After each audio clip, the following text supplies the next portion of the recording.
Hello, everybody. Thank you for joining of Two Mindsets. I am D Hill, and today we have a special guest, someone who I've known a long time and who I think that you will find to be an extraordinary person with a great story to tell.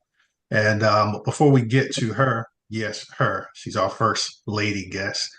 Let me introduce you, who don't know him, to my co-host and good friend, Mr. RJ. How you doing today, sir? Doing well, doing well. Happy to be with you today. Good to see you. We don't see each other often these days, but I'm glad that we can get together for this. Right. Thank God for this technology that we have. We can see each other without being close to each other. So Exactly, yeah. exactly. And without further delay, I want to introduce everyone to someone who is a great friend of mine. She is a survivor. She's also an educator. She's been in the educational field for 17 years. She's from my hometown. Her name is Miss Dessie Hall. Good to see you, Dessie. How are you feeling today? I am feeling good. So glad to be with you all tonight. Good to see you, and good to see you smiling and glowing today. It's the holidays. So, how are you feeling about the holidays? There's a lot of strange things going on in the world, but at least it's the holiday season. Oh, yes, I'm ready to decorate. I am the one who will probably put up about two or three Christmas trees. So I am looking forward to doing that. I love baking during the holidays and trying different recipes. So I'm ready. I'm here for it. I'm ready for it.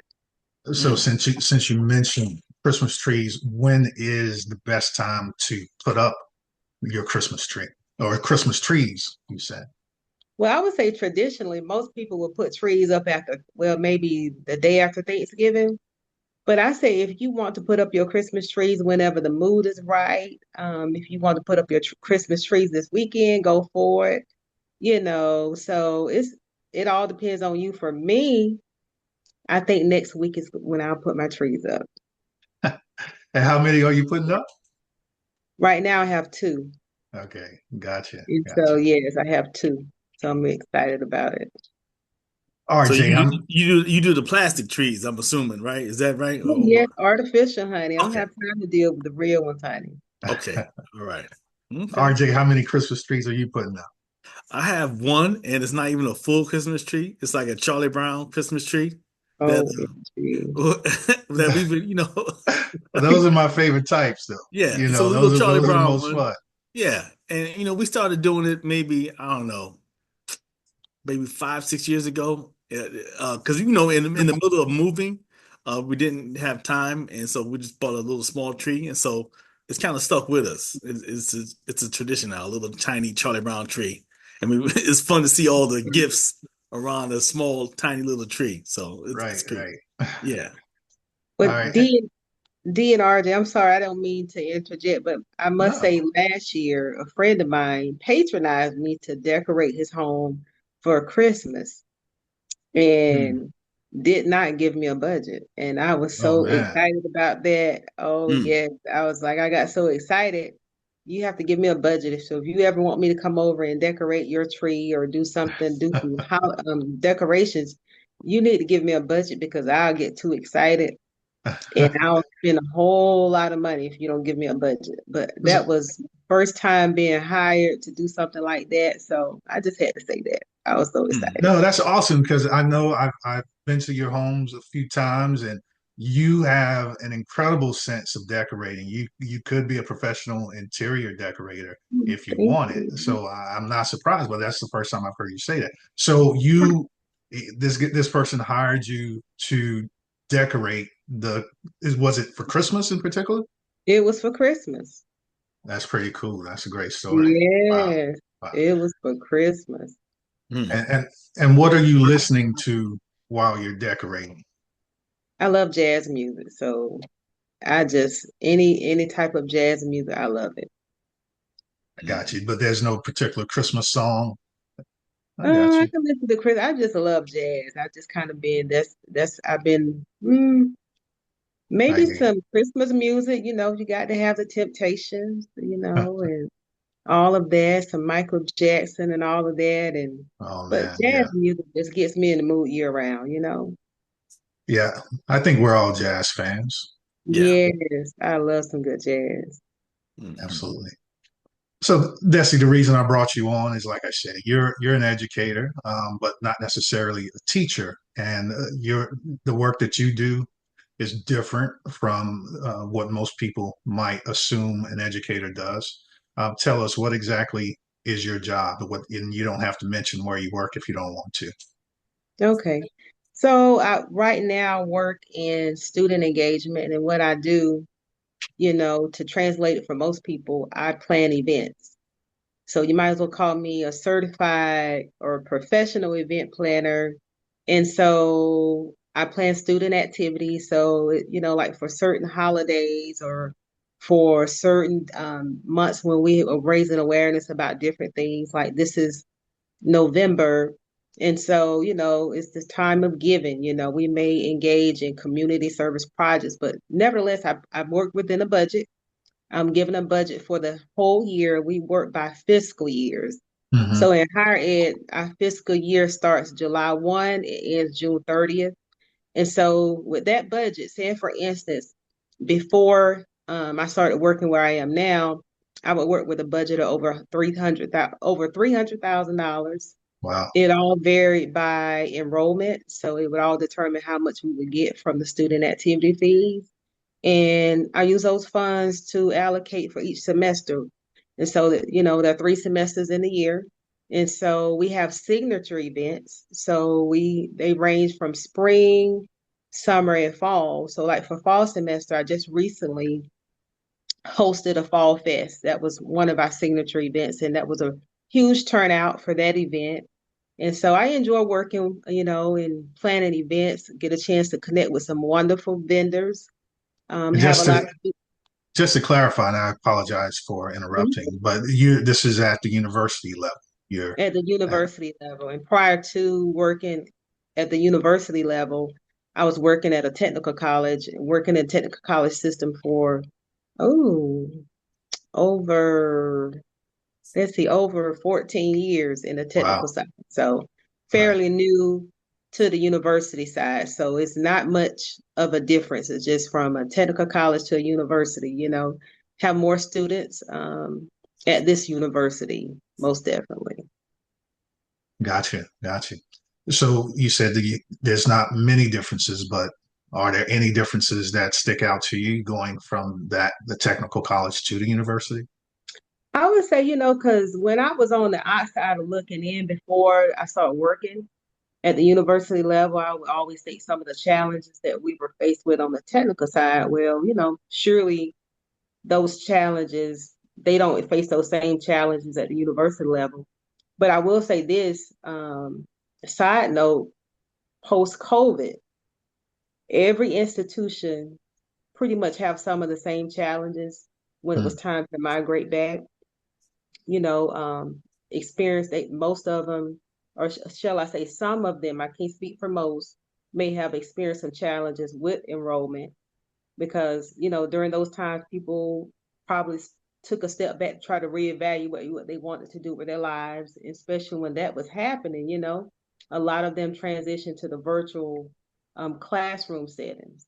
I And Mhm. see. so, therefore, since we are, you know, are back and doing pretty good, here we are, 2024, a little over 2 years later, you know, we're seeing an increase in enrollment. Wow. We're definitely seeing a big increase in enrollment. Most colleges and universities experience their highest enrollment during fall semester because it's like shortly after the fiscal year has started. Right. And so, yeah, Cool. Oh, would it be fair to say that you have a passion for education? I do. You know, the thing about before I realized I had a passion for working in education, I just, as a single parent at the time, many moons ago, by the way, I wanted to work somewhere whereas I could be off on weekends, whereas I had a set schedule, not a flexible schedule, but a set schedule.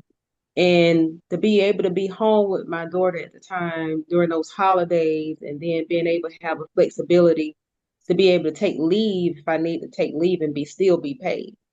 So, I had a friend of mine in college. I remember her doing my hair one day, and I was just trying to figure my life out. And she was telling me, you have to determine what kind of job you want first, Dessie, because I Mm. felt somewhat a little hopeless at the time, trying to figure out, like, well, I don't know what I want to do, trying to figure it out. Then when I That's all realized, of us at that time, right? yeah, it's Everybody like, went through that feeling. when I wrote my little vision board out, I had on there that I wanted a company car and everything, this one agency, you can check a car out, use their vehicle, what, whatnot. And also they'll put the gas in there and all of that. So I was okay. That kind of made sense, but now that I am wiser, I don't necessarily need a company car, or, I can drive my own. Right. Mm. Very cool. Very cool. So, what's one of the more memorable events that you've organized in your current position? Well, I must say, in my current position, the most memorable spring fling. Okay. I love that event because one is outside. Two, you have so many wonderful games and attractions during that time. We may hire like a balloon artist, a person that does face painting. We have some games, arcades. You may also have maybe an attraction like a ride that they can ride during that time. You have plenty of food like grilled hot dogs, hamburgers, you name it, ice cream, popcorn, a See, DJ. that's why I wanted to talk to you about this because you have what I think is a really cool job. You do fun stuff. I know that there's work behind it. You have to hire the vendors. You have to go through the vetting process and all of that. But I would imagine there are some young people who would love to do what you do. Right. And did you go to school? But like, well, you mentioned as far as you spoke with your friend, and she kind of gave you some advice on your career. But did you go to school? Is your background in education or no? Believe it or not, my background is in communications with a minor in new media. Okay.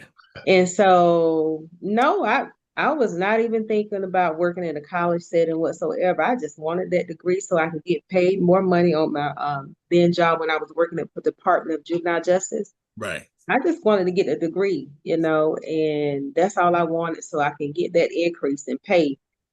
But as I began to evaluate my life, and I realized that when I was living in Sandersville, and I remember they were building this new school, a technical college. And at the time it was Sandersville Technical College. And I remember, when they built that place, and I was like, ooh, that would be a good job. It's like, oh, Hmm. a new college coming to town. And I tried and I tried and I tried and I applied and I applied and I applied. And then every time I would critique my resume, every time I didn't have anybody to look at my resume to tell me this, you need to improve on this. I would always go online. I am the Google queen. Deidre would tell you I'm the Google queen. And I Hmm. would go online and look at those templates that they had on there. And then I realized that when I would create my resume, I needed to tailor my resume for each job that I was applying for. Right. And so a lot of times people they use the same resume for the same job or different jobs and wonder why they don't get a call back. Yeah. I learned by way of during my tenure working in higher ed is that the purpose of a resume is to get you a job interview. It's Right. not actually to get you the job. It's a step toward that. But the purpose of a resume is to get you a job interview. So Right. each time I would tailor my resume and to fit whatever that job description. And so that's how it started. That's And great then I also advice. had one that worked there that I knew that I did seek for advice on, some steps that I needed to take.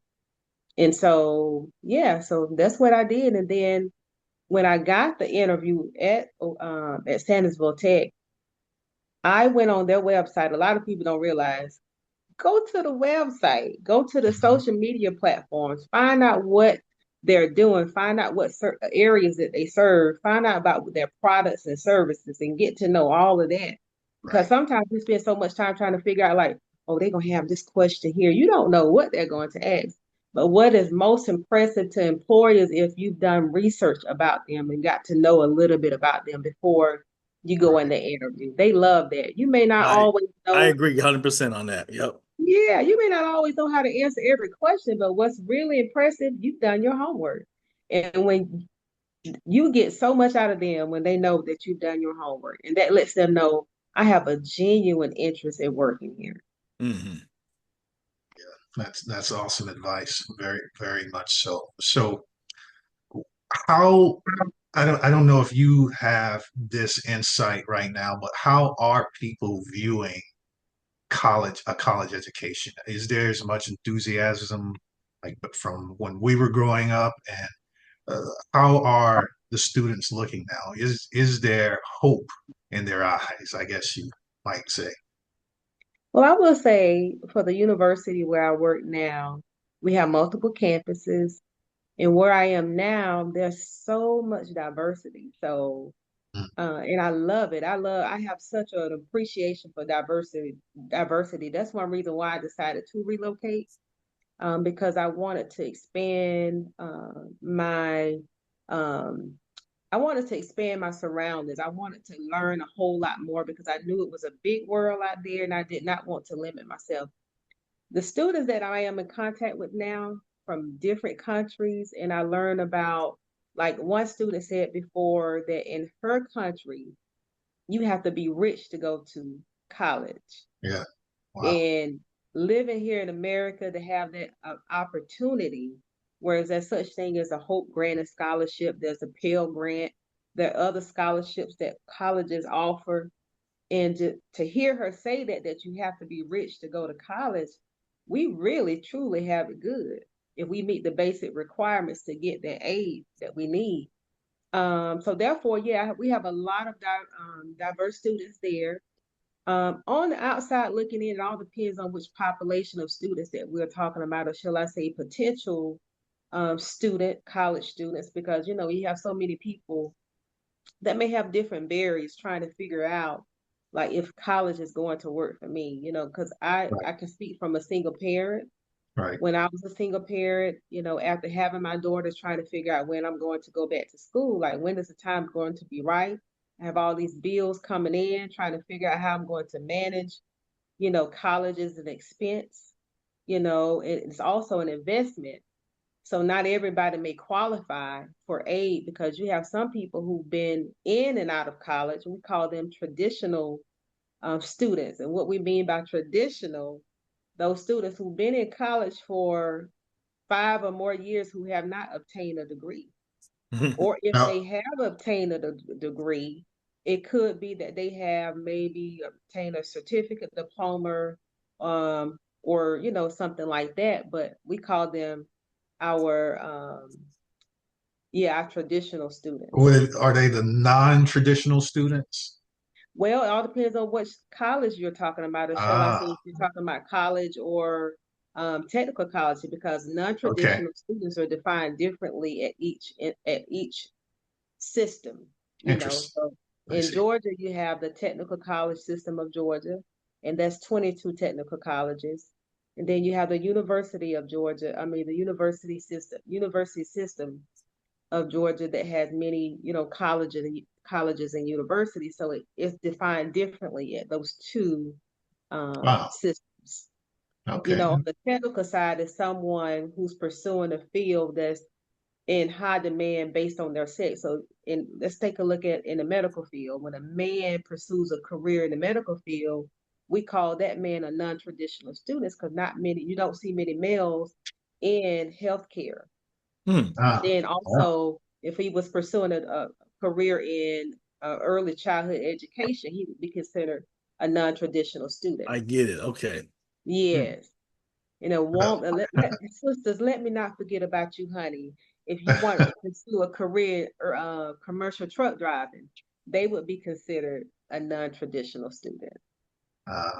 see you dropping education tonight. This is Yes. news to me. So Yeah. I definitely would have been a traditional student because it took me 20 years to get my degree. You're not alone. You're not alone. Yeah, but I got it. Yeah. Exactly. Exactly. All right, Dessie. So tell us about CSF leak and hydrocephalus. Okay, thank you. So, tell you about it. Story of my life. So in 2017, when, I like to think life was going good for me at that time, and I was having trouble with this fluid in my ear, and I was at work, and a lot of people in the area where I was working was complaining about the same thing with fluid in their ear. And I'll never forget May of 2017, I woke up and I felt this fluid moving in my ear, and I heard this sound in my ear, like a beating sound. Like I could literally, later on, I found out I could hear my heart beating in my right ear. And it's good as it is to know that your heart is beating, that's a good thing, right? You good. Right. Right. But to hear it all night long, honey, I just did not like hearing that all night long. But I didn't Mm, even know it was such a thing. I didn't know what was going on in there. And then later, I started having fluid on my pillow. And so fluid started draining from my ear. So I started being treated for ear infections. I had one okay. doctor, which was an ENT, say, as a child, did you have a history of ear infections? I said, I don't recall having a history of ear infections. So to fast forward, December later that year, I before December, it was probably in October or November when I was diagnosed with intracranial hypertension. We use an acronym IIH. Okay. IIH is a condition in which your brain thinks it has a tumor, so it starts mimicking these different symptoms of a brain tumor, but you don't have one. And then with hydrocephalus, it's a condition when your brain is excessive fluid is surrounded by your brain, and our bodies produce so much spinal fluid every day, and we're supposed to keep some and get rid of some daily, right? Right. So if your brain is retaining all that fluid around it, it can cause your brain to swell or float, and that Mm, could be deadly. It could cause you to have a stroke. It can cause you to have seizures. It can even lead to death, if it's not dealt with in a timely manner. right. Gotcha. And let me just say, I think that was a strange transition. We were talking about your work, and then, but it's because it's because you mentioned, men being doctors and whatnot, that made me think about it. And this is something that we want to talk about, and I'm very happy that you were willing to share this story with us.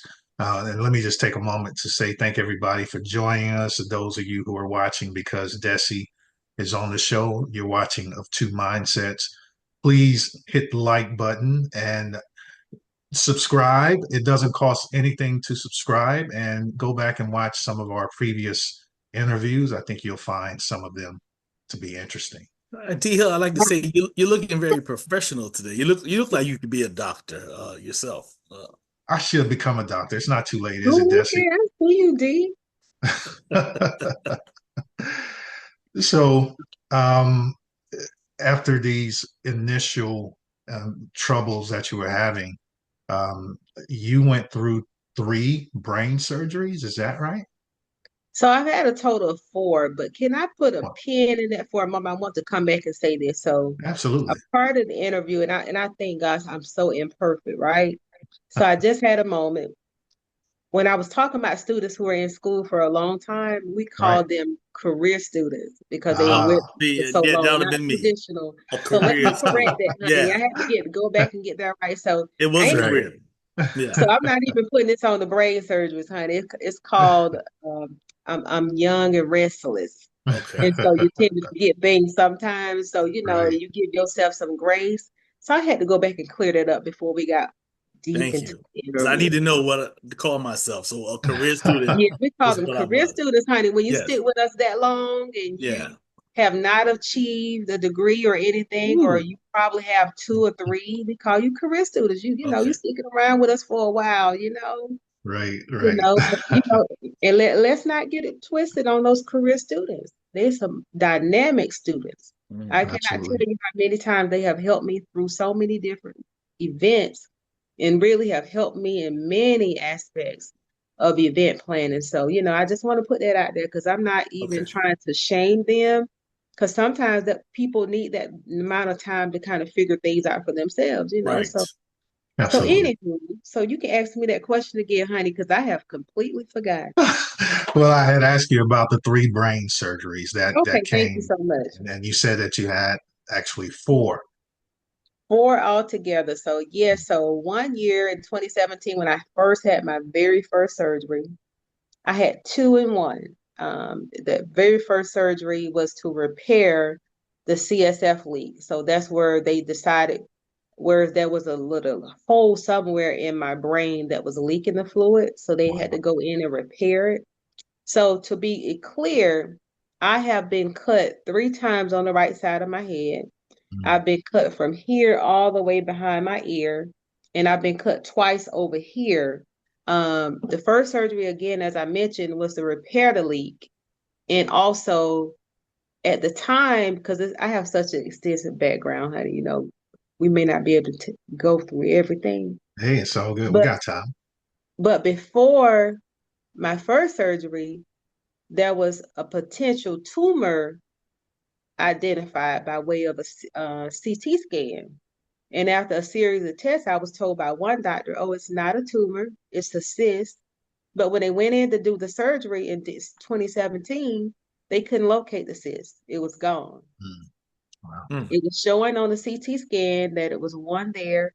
Went in, they couldn't locate it. And they also, when they went in, they could not locate the leak. So what they did was decided to patch me up in the area where the MRI was showing because I've had a series of CT scans and MRIs. And don't forget to let me tell you about those things, honey, because they're not 100% accurate. Mm, So if anybody ever tells you go get a scan and they say, oh, we don't see anything, that does not mean nothing is there. I wow. have learned so much along my journey. But So, anyway, and let mhm. me just jump in for a moment. They said nothing was there, and but you knew something was wrong. Is that what was happening at this point? Well, I knew something wrong because I was literally walking around with a cotton ball in my ear, having to change cotton balls out every day, all throughout the day, having Mm. a wet pillow at night, hearing that noise in my ear, which is a good thing. Thank God for my ticker box. Hmm, But I would hear it just beating in my ear all night, and I would go to sleep to that at night. And Mm. so yeah, so therefore, when they went in, they couldn't find a leak. And at that time, they went to speak with my daughter because she was the one I had, um, chosen to be my point of contact while I was in surgery under anesthesia, what we say. all right. And so she told them at that time, don't put the shunt in because if you can't find a leak, she's not going to want the VP shunt. And they did not listen to her. They told her that Mm, if I didn't get the VP shunt, I would run the risk of having strokes. I could even die if I didn't get it. And if my brain, if all that brain fluid if I retain all that brain fluid, that it could cause my brain to swell and all these different things. So she went ahead and decided to go along with it, but right. she did not want to. And so after You that were particular you were surgery, unconscious most of this time. I was unconscious the whole time. Wow. Yeah, I was unconscious. After that first surgery, I had 6 weeks to recuperate. And so about 3 weeks in, my ear was still leaking blood and it was leaking fluid and now blood. Mm. And I experienced a lot of swelling from the surgery, a lot of brain fog. Um, Yeah, I felt really hopeless. What is brain fog? Oh, I'm sorry. When What is you're forgetful, like during this that? interview, honey, when I come back and tell you something, Okay. but like I said, remember, it has nothing to do with the surgeries, honey. It just Okay. has something to do with me getting young and restless now. That's all. Okay. Gotcha. Oh man. It, So it, yeah, yeah, so having that, and I realized I was like, oh my goodness, was that surgery a waste of time? Kind of really didn't know what to think because here I am now, I got blood. Is my brain bleeding or whatever? It's quite natural considering the type of surgery I had. It took a while. right. And so finally, when it stopped draining, I was so relieved. I bet. And and so the following year, I started having the same problems all over again. Couldn't figure out why. And Wow. so one thing about it is when you sick or when you're diagnosed with something, don't leave it to healthcare professionals to tell you everything that you need to know about that illness or that disease or whatever it is. You have to do your homework yourself. Wow. And my biggest regret out of having all these surgeries is that I did not get a second opinion. Mm. I felt like I was given a death sentence when I was first diagnosed. I never forget when I was diagnosed. And nothing against this, well, there's a lot against this hospital for me. Right. Um, but I forgive them. But when I went in to my appointment, and I didn't, they were going to tell me what was going on or whatever. But I went to the appointment for my follow up after my CT scan and the MRI. I didn't know that they were about to tell me something that like this, that I was going to receive a serious diagnosis. I felt like it was something equivalent to receiving cancer or you being given Mm. a few days to live or something or Wow. whatever. So I go Wow. into this appointment. One doctor comes in, here more doctors are coming. I was surrounded Oh about man. 6 to 8 people. That's gotta be scary. That was very intimidating. And so here I am, I'm working, I'm at this hospital, well known in the metro area globally. And I feel as though I'm getting the best care. They know exactly what they're talking about. I trust what they say. Hey, I'm Yeah. going to said hospital. Anyways, you follow my story, you know who I'm talking about. But anywho, can I be honest? Can I tell you where I went? This is your story. You tell it as you Emory please. University, honey. Okay. Say again, say it louder. Emory University. Oh wow. Okay. I went to Emory, and I'm not bashing Emory. They just didn't All get right. me right. I see. Um, I see. they had good intent, but I wish I had gotten a second opinion. But Gotcha. because they were Emory, I listened to everything they said, and I wish I had a Dessie at the time who had been through something to say, "Hey, girl, go get you a second opinion to make certain." Yeah. But I didn't, and so nevertheless, they performed two more surgeries and still couldn't find the leak. I take that back. They performed three surgeries. Mm. The third surgery, they found the leak. Wow. In the third surgery, I didn't even have a brain leak. So what was the The problem, yeah, what was the problem? I had a middle ear leak. A My leak was middle in my ear. middle ear Gotcha. the whole Wow. time. Mm. Wow. The whole So they were time. all in your brain, but the leak was in your ear. You got it right. Wow. Now this is news to me. I did not know this. And Yeah. maybe you've told me this in the past and I wasn't listening.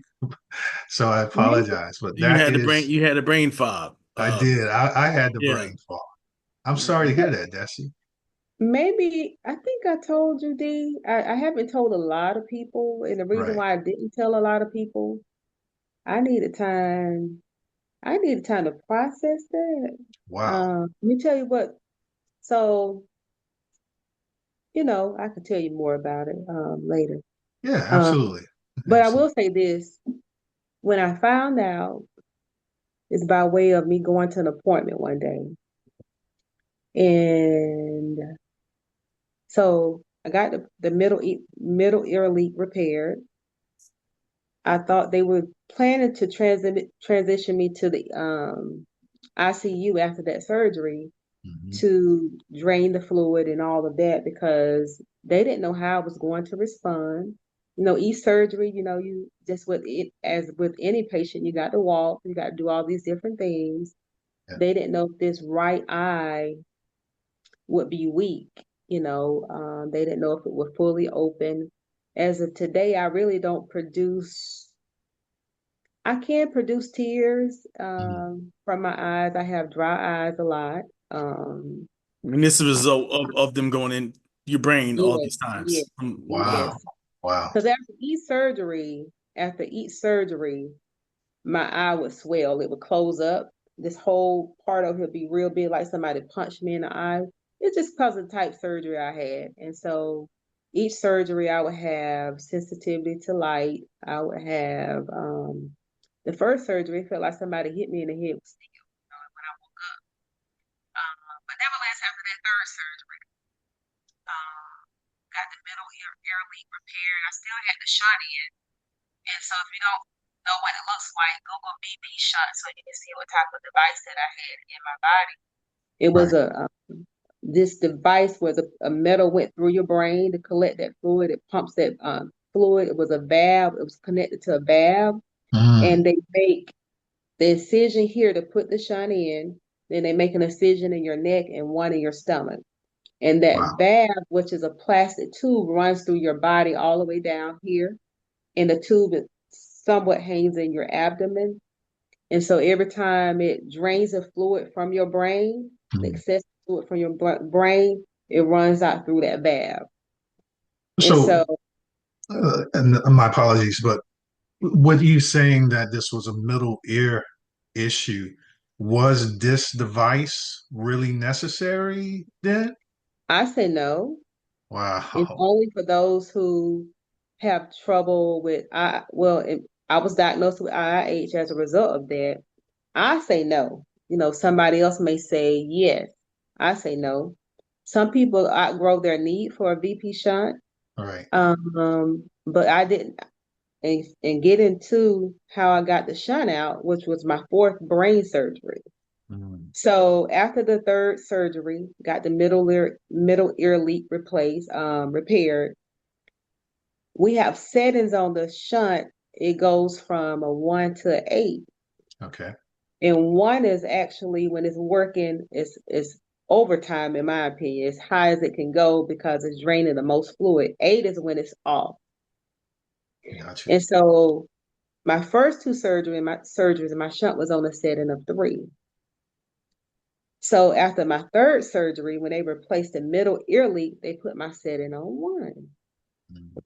So if you're over shunted, you want to know you're over shunted because the pressure, it feels like the pressure in your head is trying to find a way to escape. And if it doesn't have a way to escape, you have migraine. You can have eye pain, you can have vision changes. It's a combination of different things that are happening.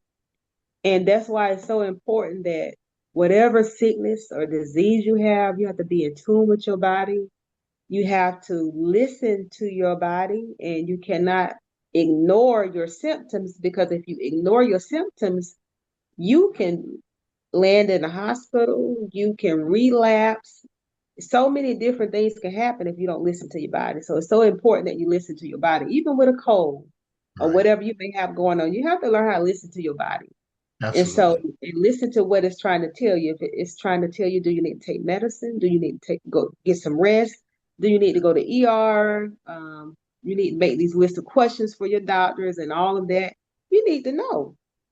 So after that surgery and they had my setting on a 1, I say, hey, this is not working. I know the difference with a setting of a 3 versus a 1. It's working overtime. I mean, literally, Mm. I couldn't sleep in the bed. Like for the first 5 years after the first surgery, Right. I literally slept in a recliner. Me and that recliner got so acquainted, honey. I Mm. had the little cushion for the butt. I had the neck pillow, you name it. I had the position I was sleeping at night and all of that. Let me tell you, for 5 years on and off, out of 5 years, I probably estimate maybe a month to two, maybe about 2 to 3 months, I could have slept in a bed one night here and there. But Wow. for the most part, for 5 years, I slept in a recliner. So this is And like constant torture. it was constant torture. So after going back and forth, pleading with not no longer said hospital, and said, I'm overshooting. Something is not right. I'm having this pressure in my head, this intracranial pressure. I can't sleep at night. It's messing with me.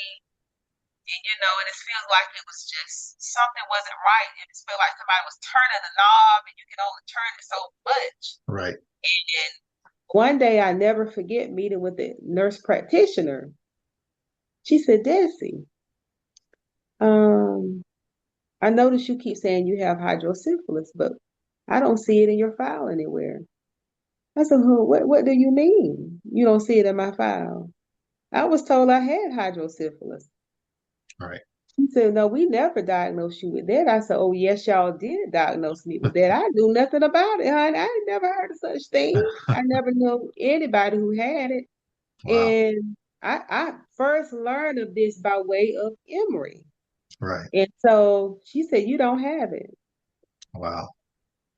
Now, somebody who really wanted to show out that day, I've never been really an irate person.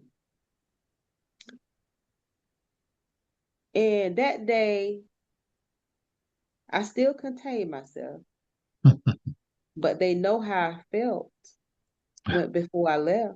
You let them know that. I also emailed the doctor on the portal because every time I would go to meet with the doctor, he was always unavailable. Wow. And so I always had to meet with a nurse practitioner. So one day, before I found out they said I didn't have hydrocephalus, I was walking, leaving my appointment. I happened to walk by, and there he is in the room, sitting there writing his little notes down. I said, "Oh, that's why I don't. Maybe they were afraid of me, honey, because they know my name there and Oh, whatnot. wow. I know me Yeah. very well over there." Gotta let them know you.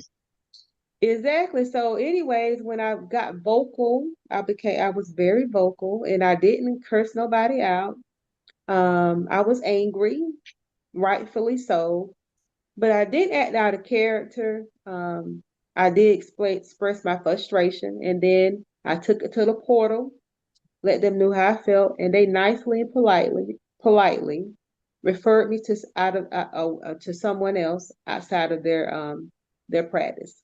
They recommended that I go wherever else that I wanted to, but they did not want to see me anymore. Do you think I want to go back? Of No, I course did not. not. I Right. wasted. I can't tell you.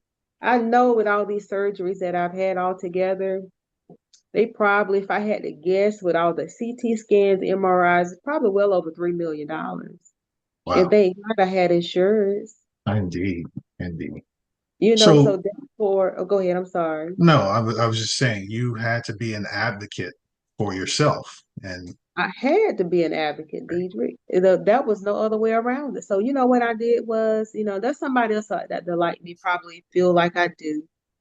I decided, it's time to part ways. I've given you enough time to figure this out. I've given you enough time, but only to find out I never had hydrocephalus. And I got this thing in my head that has changed my life.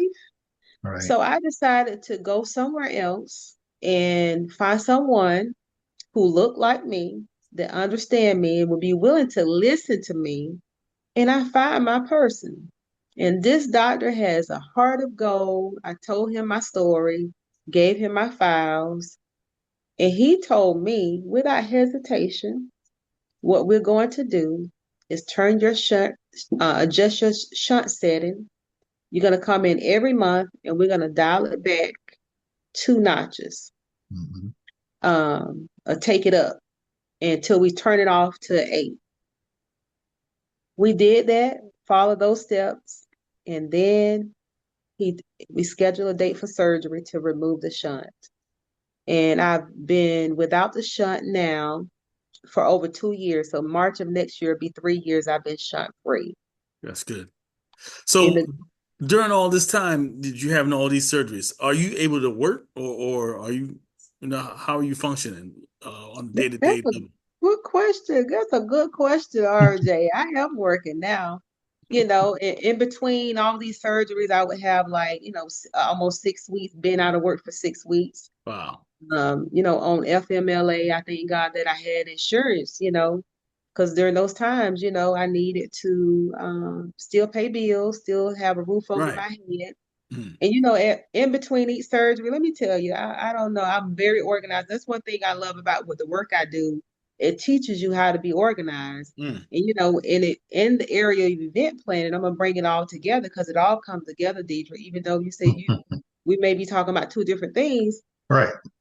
In the field of event planning, you need to know one, how much money you have so you can plan accordingly, have a calendar, reserve space, and all these different things. So for me, going into all these surgeries, I knew what bills I had to pay, right? Right. Of course. In between each surgery, I'd already paid my bills. I went ahead and restocked my refrigerator, had all that stuff together. Going into each surgery, all right, I had a last will and testament. I had Wow. an advance directive in place, power of attorney, you name it. I had all that in place because after that first surgery, I didn't know how it was going to be for me. I didn't know what my way of life was going to be like. And so having all that stuff in place, I had my account number. So if in an event, if I couldn't pay the bills the next month, my daughter would know how to go about paying my bills. She would have my information, So I had all that stuff in place because having that type surgery, two surgeries, being, I think that first surgery could have been about 6 hours Okay. or Wow. so. And so, yeah, so definitely you had to have your stuff together.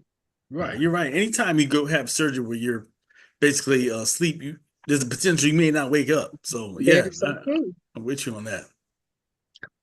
So when we first started doing these interviews, it was mostly going to be about with people with different types of jobs and things of that sort. But everybody that we have interviewed so far also has a survival story, Yeah, and exactly. it's crazy how that has happened.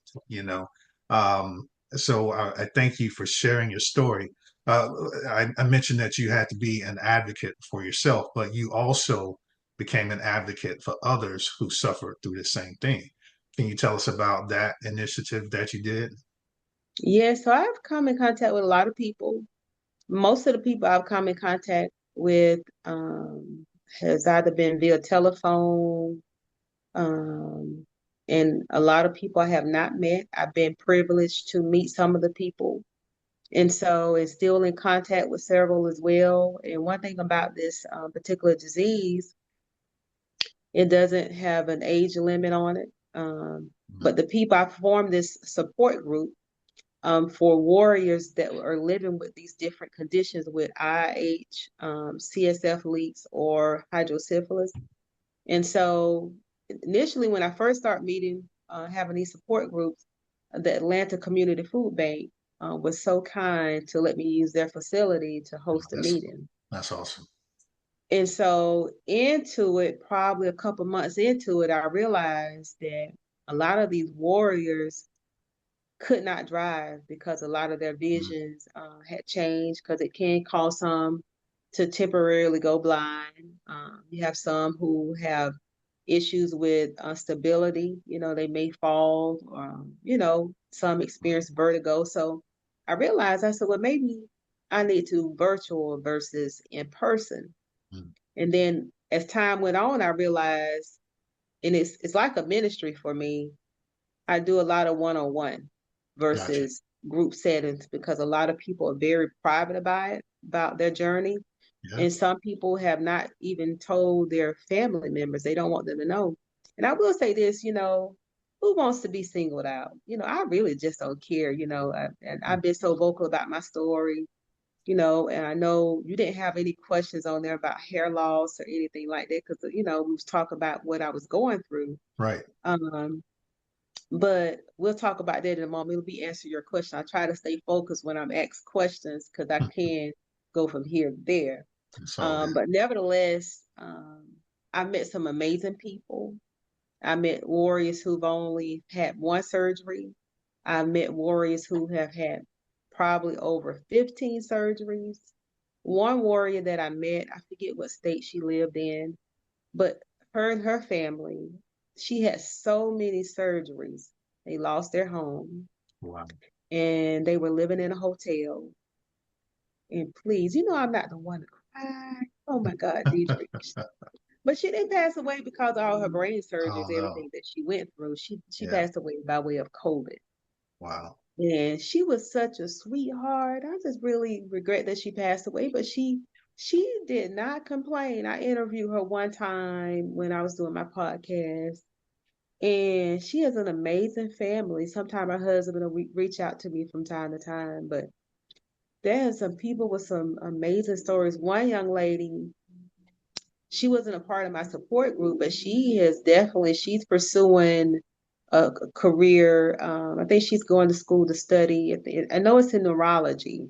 So I don't know if she's striving to be a neurosurgeon or neurologist. So I don't know how those things that work, but I know they're two different things. But she's going to school for that because she has a VP shunt.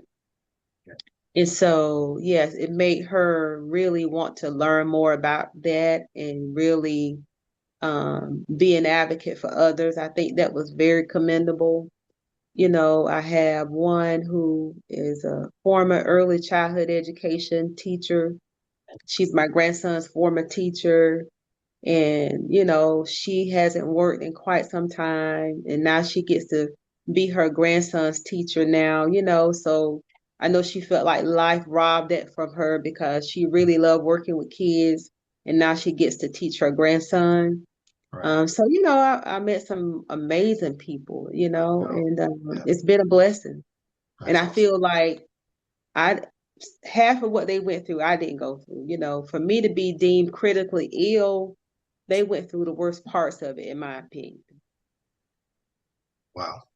Yeah, I'm sure that you came across some really tough stories.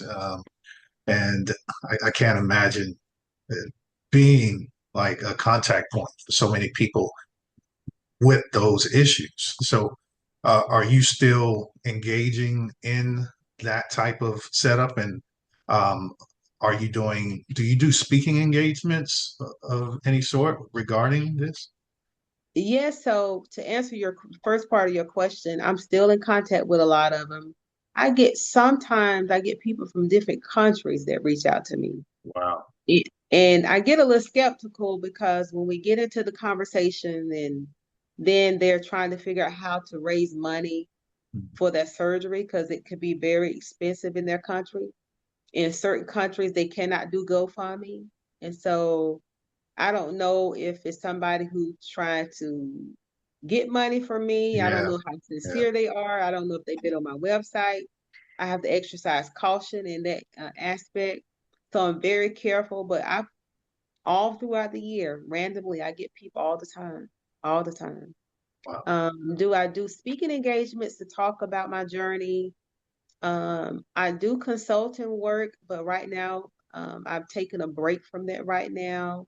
I just recently took a break from that.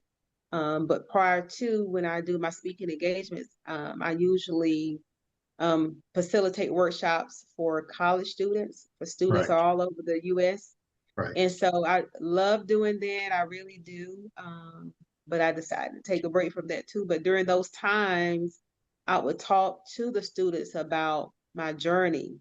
So at that time, if they wish to book me to speak for their college or university, I gave them my information. Sometimes when I was facilitating workshops, Right. I didn't always start out about my testimony. I didn't share at the beginning because I didn't want them to listen to everything I say during the workshop and it kind of maybe pass judgment or whatever. I love seeing their faces at the end of the workshop and they be like, "What? Yeah, honey, that happened." Yeah. And I say honey a lot, so that's my term of endearment. I'm 50 now, so it just that's my thing. So I say honey all the time. Very There's a southern of you. Yeah, I said, you probably can count how many times I've said honey, maybe 30 times. Right. Well, Dessie, we really appreciate you coming on, sharing your story with us, being vulnerable in front of the few but growing number of subscribers that we have, and want to ask people to subscribe and like the show. How can people reach you if they are interested in knowing a little bit more about everything that you're involved in? So they can visit me on my website at dessiehall.com, or they can follow me on my social media platforms. I am actively, well, no, I'm not active on Facebook. But I do go on Facebook. I'm taking a short sabbatical from social media. Right. But it's at Dessie Speaks or hashtag Dessie Speaks. And I will say this for those of you that follow me, I will get back to you. I go on maybe a couple times a week from time to time.